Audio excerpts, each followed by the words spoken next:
The world is getting crazier. People are acting more and more insane. The end of the world is tomorrow. Tomorrow. There's only one thing to do when the world is falling apart. Listen to Basil and Gonz as they discuss this week's news and events through the lens of Bible prophecy. You are listening to Canary Cry News Talk. You're listening to Canary Cry News Talk. Today is November 13th, 2019, episode 164. And this week, watching, being watched. My name's Basil. And this is Gonz. Welcome to the podcast where we talk about other news with Canary Cry views. Yes. It sounded like there was more to that. But how you doing this week, Gonz? There's the impeachment proceedings have begun. I was going to say, the other news that's not happening right now, but obviously the impeachment hearings is all the rage at this very moment. It's all the rage. I woke up with all sorts of notifications about it, and I don't know. I can't get a good read on what's going on. Depending on what outlet you're getting a totally different story. My favorite, though, was Kevin McCarthy on Twitter posted a sort of transcript from an interaction between Jim Jordan and William Taylor, who was supposedly the star witness for the Democrats. And just to run quickly through, Gonz, to keep you updated. Yeah, keep me this informed. This was a fun interaction between Jim Jordan. Starts with Jim Jordan. Second voice will be Taylor. You didn't listen in on President Trump and Zelensky's call. I did not. You've never talked with Chief of Staff Mulvaney. I never did. You've never met the president. That's correct. And you're their star witness. That's the end of it. So, That's unbelievable. So things seem to be going well over there. I'm finding it hard to believe that Trump is, well, he's not going to get impeached, but I'm finding it hard to believe that he's not going to be running, or he's not going to have a second term. Yeah, well, not only that, it just seems to me that all of this, and we've known that politics is kind of a stage show. It's a kind of a drama for the people or whatever. But this takes it to a whole new level of the whole new level of concept of theater. I mean, they have to be deliberately doing this. And I would imagine someone like Jim Jordan, who's kind of like, he's one of those guys that's pretty serious, and he's a Republican, right? He's more conservative or whatever. But yeah, he's out there. He's been pretty good in the fight or whatever, but it just seems like he's the last guy to be in on the joke, that this is all this is all just a big show, and he's just like taking it seriously. And he's like, what? I don't understand why you are the star witness, and I know you don't know anything. It's because it's all an act, Jimmy Joe. Get with the program. Jimmy Joe. Jordan. Yeah, no, it's interesting because a lot of people, including ourselves, talk about politics being a theater. And I feel like a lot of times people take it in sort of a metaphorical sense. Yeah. But it's very much literally a show that they're putting on. Yeah, that's what this whole thing is. There's no way they are actually going to impeach the president because the Senate is controlled by Republicans and they're not going to give up the seat.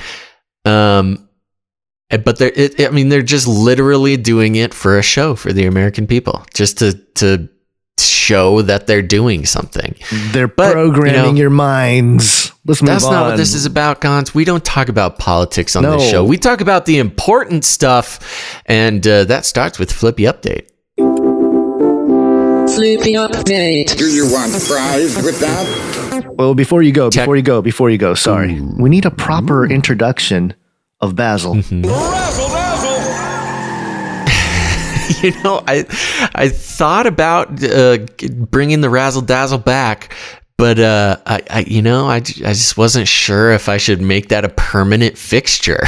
Yeah, we can at least throw it in there, just to of the show. Feel free to throw it in as much as you want. Okay, TechCrunch.com. This robotic arm slows down to avoid the uncanny valley. And for those who don't know, Flippy Update is where we examine the progress of the disembodied robot arm and how it will inevitably take over the world and crush us all and dash our children upon the rocks. So TechCrunch here is pretty gruesome description there. Well, I'm what's just, going to go down. This isn't a cutesy situation, Gons. I mean, yes, this robot has a cat head. It does have a cat and is head. wearing a really beautiful blouse. But the article reads, robotic arms can move fast enough to snatch thrown objects right out of the air. But should they? Not unless you want them to unnerve the humans they're interacting with, according to work out of Disney research. Roboticists there found that slowing a robot's reaction time made it feel more normal to people. Disney has, of course, been interested in robotics for decades, and the automatons in its theme parks are amongst the most famous robots in the world. But there are few opportunities for those robots to interact directly with people. Hence, a series of research projects at its research division aimed at safe and non-weird robot-human coexistence. In this case, the question was how to make handing over an item to a robot feel natural and non-threatening.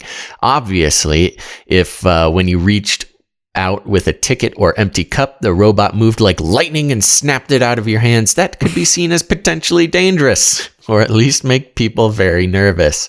So the robot arm, in this case, attached to an anthropomorphic cat torso, moves at a normal human speed. But there's also the question of when it should reach out. Blah, blah, blah. It talks about some stuff here or there.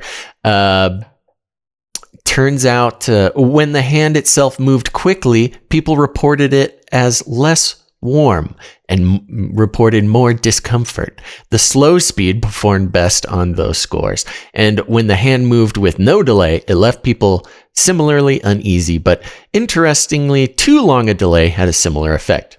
Turns out there's a happy medium that matches what people seem to expect from a hand reaching out to take something from them. Slower movement is better, to a certain point, one imagines, and a reasonable but not sluggish delay makes it feel more human.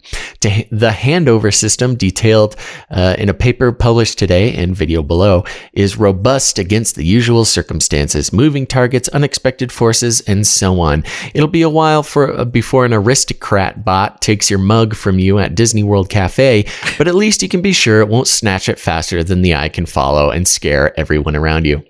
So Gons, basically, and there's some beautiful GIFs and videos here. Maybe we should link that in the show notes or something. But they're trying to figure out what the most comfortable speed is for a robot who has the ability to snuff the life from us at any one moment, the speed at which it can take something from your hands.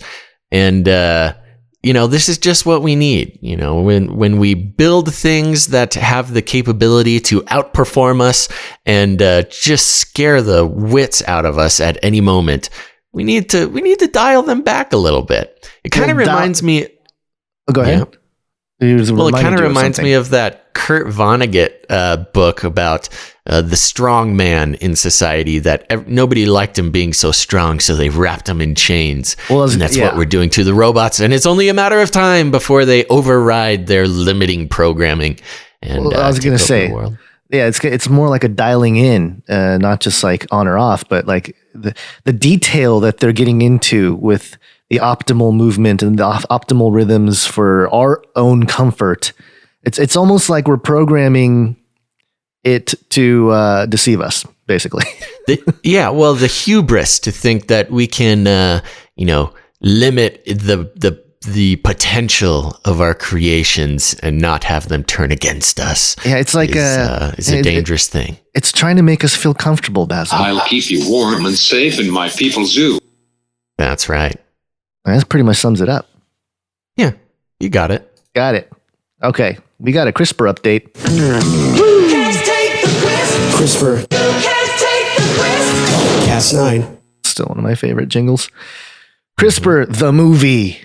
New gene editing documentary showcases biology's hottest tool up to the point when things went awry.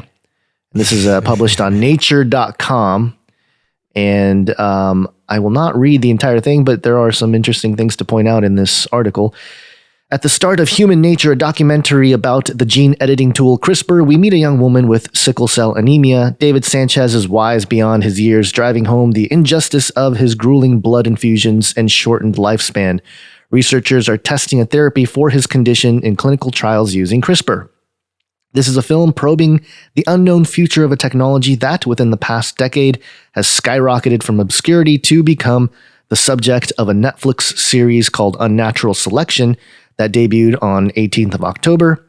And Human Nature does not take a shock horror approach. This is the film that scientists would probably prefer the public to see. So Which this means is boring. boring and double speak.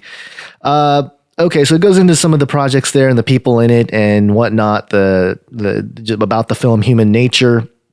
And it's really just the history of CRISPR. It goes back into the 60s and how they were kind of starting to tinker with it. And then the UC Berkeley, the breakthroughs and the many patents that came afterwards.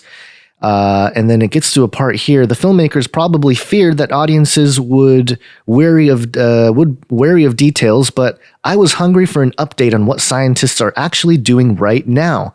That's especially true when it comes to editing people, but rather than dwell on a couple of dozen CRISPR-based therapies in early stages of testing, the film bounds into the possibilities of engineering humans using CRISPR with an ominous clip of Russian President Vladimir Putin speaking in 2017. Soldiers, he says, could be endowed with the ability to fight without pain, and Urnov explains how CRISPR could be used to delegate a gene that transmits pain signals to the brain. He says he's sure that this will become an analgesic treatment offered to cancer patients in pain. And actually that Putin clip, we don't have it because he's speaking in Russian, but he basically says like, hey, we can get super soldiers. We can basically create them. Yeah. I think we touched that on the show. We definitely did. This person was so hungry for CRISPR updates. They should be listening to this show. Why do you need to partake of CRISPR propaganda? Yeah, well, we're feeding it back to her now. Okay, so the rest of the film centers on the ethics of human editing as if everything were possible. George Daly, a bioethicist at Harvard Medical School in Boston, Massachusetts, draws a line between editing embryos and editing adults. In the former case, children would be born with the alteration in all their cells and changes would be passed down through generations. All the scientists, the protagonists of this film, are conscientious. Doudna, for example, says that Hitler showed up in one of the nightmares she had that were triggered by her anxiety over the potential misuse of the tool. Basil, they are having nightmares of Hitler appearing in their dreams. Oh, no. Well, yeah. Okay. See, this is where even this scientific documentary on this topic, they have to dive into kind of the metaphysical, part of this. And in a dream, Hitler shows up. Okay. In 2015, Urnov and his colleagues argued that editing embryos, sperm, and eggs should be banned for now, which I'm starting to kind of agree with, Basil, just personally on my end of things. Starting to, I think we've always we have, but I'm saying opinion. Like even more fervently. And earlier this year, Zhang and others recommended that scientists come up with a framework that governments could use to elevate research proposals as the science of gene editing progresses. And here's the main paragraph of this article I wanted to highlight. Okay, still, other scientists can't contain their excitement. Stephen Su, a co-founder of Genomic Prediction, a genetic testing company for in vitro fertilization in North Brunswick, New Jersey, suggests that eventually editing could advance humanity by making people healthier, longer lived, or smarter. And I'm looking for my clip here. What happened to my clip? Oh, here it is. Better, bigger, tastier. Yeah. The documentary pushes him on this point and flashes a Nazi propaganda clip, which is beautiful editing. Sue counters that his vision is different from eugenics because the choice to edit is made by parents. Basil, I think you and I, we know about this thing called doublespeak, right? Right, yeah. Is it any different that a state is forced? I mean, I guess it is to some degree, but is it really different if a state is forcing the people to do this? Or the state has control of all the media to influence people to make the decision on their own to do this? Is there a difference? They're almost undistinguishable. And it's kind of the same, I don't want to get into the whole vax thing right now, but I'm just saying it's a similar concept as vaccines, science making life better for children, and you're an irresponsible parent if you don't vax your kids. I mean, all it takes, and of course we're seeing now vaccines becoming compulsory where you don't get the parents have no choice. Yeah. And it's one of those slippery slope things. I mean, you can say that the choice is up to the parents. However, if all the other parents around them think that they're awful parents for not, genetically inoculating their children or improving them in some way, I mean, it's technically up to the parents, but it's also not really. And the next step is, state mandated compulsory genetic stuff. Yeah. I mean, you hear stories all the time of, doctors and authorities and the state, talking and flirting with the idea of taking children away or mandating it or not allowing children going to school or something like that. I mean, it's going to be the exact same process with genetic modification. Yeah, and the political climate that goes along with it, with the climate change, and just tying in the Greta Thunberg thing and how she's up there on the UN stage a few weeks ago, or whatever, yelling at the older generation. That kind of sentiment ties into this too, because it's like, oh, you guys have the ability to heal us and make us better, and you're not going to do it. What a horrible generation. That sentiment completely plays in this genetic, CRISPR alteration for preventative disease, or perhaps improvement of whatever physical or health features, whatever it may be. Yeah. But it's funny because the filmmakers, they actually wrapped up filming right as that Chinese story broke about that guy, the Chinese babies that we always talk about. Dr. Hay. Yes, the first genetically altered people born. And but they didn't really include it in the film. That's where the film ends in the documentary. That's brutal, man. Yeah. So they actually got criticized. They got criticized for not going into it, and their response was kind of like, "Well, we don't know the full effects, socially and medically of what it is." That's so whack. Yeah, I mean, they had a whole year to add to it, get a couple more interviews or whatever to but basically, it ends with that as breaking news. And then film over. But that's very interesting. I wasn't going to bring it up, but I saw a funny thing. You know me. I see funny things. I like funny things. I got to say the funny things. It was actually a meme, of course. Meme update. We got to do a jingle for that. Yeah. The city of San Francisco paid to have a humongous mural of Greta Thunberg put up on the side of a building in San Francisco, and the meme was, pay a bunch of money to have the symbol of climate change, blah blah blah, with 700 cans of aerosol spray paint. Yeah, exactly. Yeah, that's literally. I think I tweeted. I didn't say that. I didn't put it in those words, but that's what I mentioned. Like, if this is like a climate change thing, did we not think? Would they use biodegradable paint to do this? Yeah. Or were they, anyway. It just shows the silliness of the whole thing. Yeah. All right, are we moving on? Okay, let's move on. Okay. Still getting used to the new soundboard here, trying to find my things. We believe in you. What are we doing? The next story, man. I know, I'm trying to find, here it is. Did you ever have the feeling that you were being watched? I tried to tell you! It's a double whammy. Yes, okay, we got a double whammy here. And this is not going to come as a surprise to anybody, but now it's officially out, and, it's... I tried to tell you. We knew it all along. thenextweb.com, TNW. Facebook is secretly using your iPhone's camera as you scroll through your feed. iPhone owners, beware. It appears Facebook might be actively using your camera without your knowledge while you're scrolling through your feed. The issue has come to light after a user going by the name Joshua Maddox took to Twitter to report the unusual behavior which occurs in the Facebook app for iOS. In footage he shared, you can see his camera actively working in the background as he scrolls through his feed.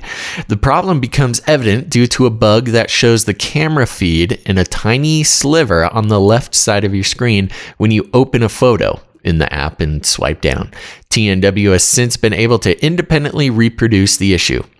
And they have a little video to show you what it looks like. And basically, when you're looking at a photo that somebody else posted and you swipe down to stop looking at the photo, you can see your camera feed running in the background looking at your face.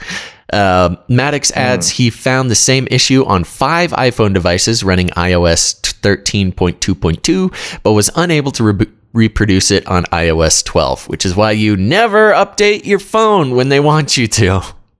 I will note that iPhones running iOS 12 don't show the camera, not to say that it's not being used, he said.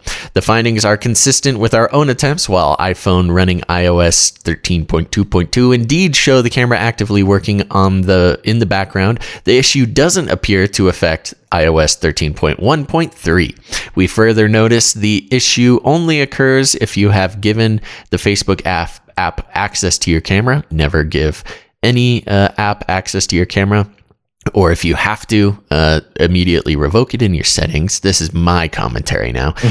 Along with, I'm going to insert my own little update. If you have your new iPhone update going, you might notice that every new app you open asks for Bluetooth permissions. Deny, because that's connected to retail tracking that we talked about a long time ago. If you allow Bluetooth connectivity for apps that obviously don't need it, what it's doing is allowing sensors within stores to ping your phone and timing how long you stand in the pharmacy aisle looking at maybe things you don't want tracked. Anyways, okay. We further notice the issue only occurs if you have given the Facebook app access to your camera. If not, it appears the Facebook app tries to access it, but iOS blocks the attempt. Thank you, Apple. It remains unclear if this is expected behavior or simply a bug in the software for iOS. We all know what Facebook will say. Spoiler. It's a bug. We're sorry. For what it's worth, we've been unable to reproduce the issue on Android version 10 used on a Google Pixel 4. Whatever the reason for it, though, this behavior is particularly concerning, especially considering Facebook's atrocious track record when it comes to user privacy. By now, everyone should be well aware that any iOS app that has been granted access to your camera can secretly record you. Back in 2017, researcher Felix Krauss spoke to TNW about the same issue. At the time, the researcher noted one way to deal with this privacy concern is to revoke camera access. Blah, blah, blah. We all know about that. Another thing he suggested is covering up your camera like former FBI Director James Comey and Facebook's own emperor, Mark Zuckerberg, do. Learn from the pros. Yeah. We've reached out to Facebook for further comment and will update this piece accordingly if we hear back. Update! November 13th. Facebook has confirmed the issue, calling it a bug. Who would have guessed, right? The quote is, "We recently discovered our iOS app incorrectly launched in landscape. In fixing this last week in version 246, we inadvertently introduced a bug where the app partially navigates to the camera screen when a photo is tapped." Facebook VP of Integrity Guy Rosen tweeted, "We have no evidence of photos, videos uploaded due to this." So at least that. In the meantime, Rosen says Facebook is submitting a fix to the Apple Store. So there you go. I mean, quite blatantly, they did a big old whoopsies that alerted everybody that they are just staring at your face as you are flipping through Facebook.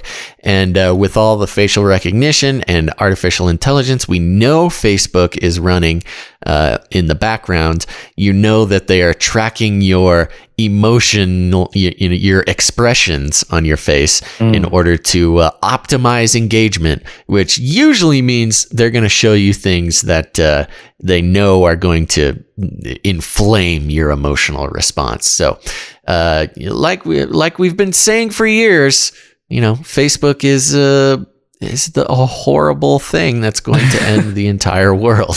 Zuckerberg's like, we're called Facebook. I am not capable of hatred. We just like looking at your face. It's a book of faces. Man. Oh, so there you go. It's official. It's official. Cover your camera screens, everybody. Yep. Yo, we need to get some.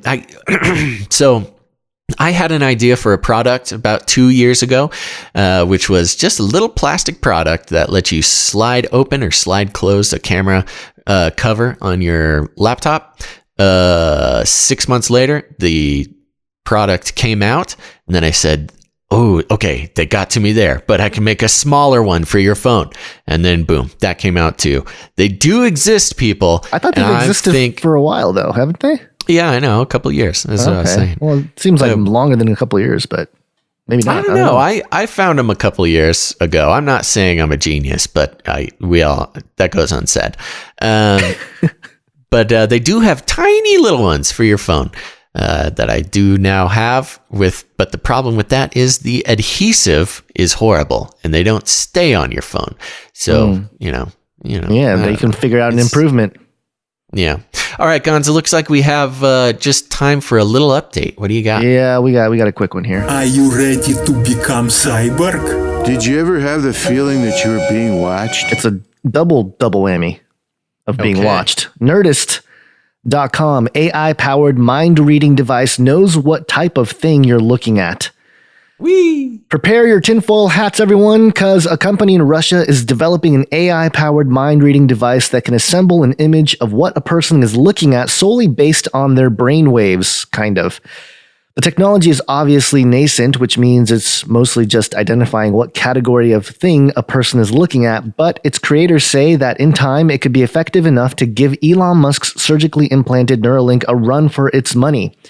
Futurism reported on the mind-reading device, which is the brainchild, puns sustain us as humans, of the Russian corporation Neurobotics and the Moscow Institute of Physics and Technology, MIPT. Researchers behind the device published their findings in the journal Bioreflexive, highlighting the fact that they want to use the technology to improve stroke victims' ability to control rehabilitation devices with their minds. You know, there's a part of me, Basil, that's starting to think that a lot of like the verbiage they use to pursue the research is really for like a much more like even the people that are actually doing the research, they know how invasive and like powerful this kind of technology will be beyond just like helping a stroke victim.